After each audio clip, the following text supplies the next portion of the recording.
بسم الله الرحمن الرحيم.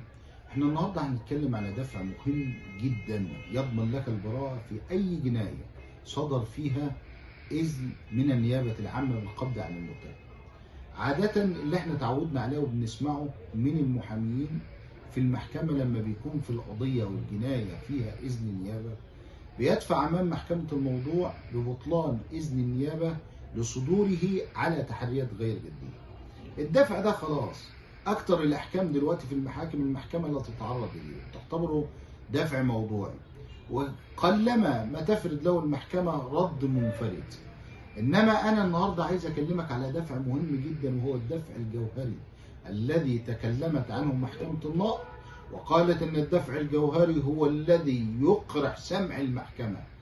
يعني المحكمة كان واجب ولزاما عليها أن ترد على الدفع ده، والدفع ده يضمن لك البراءة أيضا. الدفع الجوهري ده هو إيه بقى؟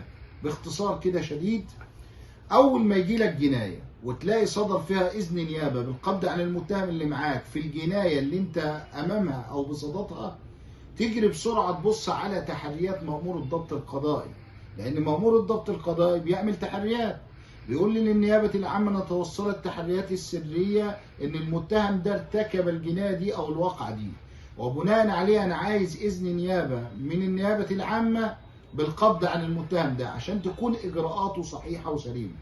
وبالتالي النيابة بتديله على طول إذن بالقبض عن المتهم المعني في القضية أو في التحريات لمأمور الضبط القضائي. طب أنا عايز أكسب بقى القضية دي وآخد فيها براءة، أعمل إيه؟ أجري بسرعة على تحريات مأمور الضبط القضائي اللي صدر عليها إذن النيابة.